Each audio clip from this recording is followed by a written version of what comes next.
Des maths à tous et bienvenue dans Révéler vos talents, le podcast au service de votre performance. Et cette année, pour Noël, j'ai décidé pendant tout le mois de décembre de vous proposer un format un peu spécial, un calendrier de l'Avent podcast. Alors, comme tout bon calendrier de l'Avent, je vous donne rendez-vous chaque jour pour découvrir une nouvelle histoire, un nouvel outil de la préparation mentale, des anecdotes de managers ou de sportifs de haut niveau, des surprises audio à écouter. Un seul objectif, vous faire voyager jusqu'à Noël et vous inspirer pour révéler vos talents. J'espère que ça vous plaira. Ici Christelle Blandin, je vous envoie une bonne dose de motivation. Dans l'entreprise, on parle de rôle modèle. Dans le sport, on parle de rôle modèle. Et si toi aussi, tu devenais un rôle modèle? Et si tu devenais cette personnalité qui nous inspire et qui nous pousse à réfléchir et qui nous guide, notamment les plus jeunes? Et vous vous en doutez, j'ai bien sûr posé la question à mes invités. Allez, je vous en partage quelques-unes. Voilà, de cette jeune personne que vous pourriez croiser, qu'est-ce que vous pourriez lui dire en fait sur la vie? C'est une conversation que j'ai eue au mois de novembre.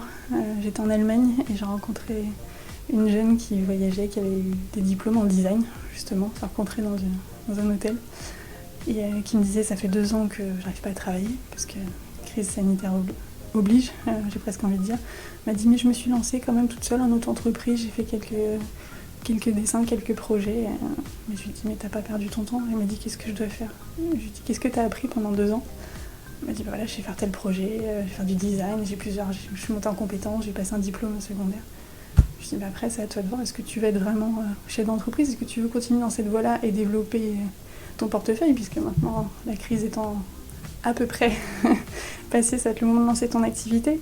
Et je lui dis, est-ce que tu as encore envie d'apprendre? Et auquel cas, je te conseille plutôt d'aller dans une équipe, dans le genre d'une entreprise, pour voir d'autres choses, en B2B, en B2C, à toi de voir. Elle m'a dit, non, je crois que j'ai vraiment besoin d'aller dans une entreprise. Je lui ai dit, je crois que tu as ta réponse. Et elle a envoyé des CV et puis elle a continué son parcours. Si tu rencontres un jeune qui a 14 ans et qui doit rentrer dans un pôle espoir, tu lui dis quoi? Je lui dis qu'il faut travailler. C'est vraiment la base. Je sais que quand on est petit, on dit oh là là, il fait que me dire travailler, mais c'est la base. C'est vraiment le travail, rester humble et vraiment travailler. Et s'accrocher parce que c'est difficile. On sait que c'est difficile, on n'a pas la même vie que les autres.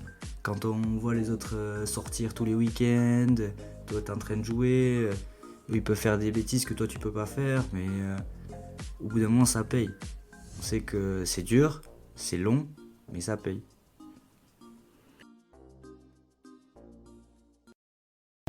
Cet épisode vous a plu? Eh bien, bonne nouvelle! On se retrouve très bientôt avec un nouvel invité. En attendant, si vous souhaitez continuer à être l'architecte de votre réussite, rejoignez la communauté K Mental et Performance sur Instagram, Facebook ou www.mentalesperformances.bzh. N'hésitez pas à nous partager votre expérience et vos retours. Merci, bien à vous.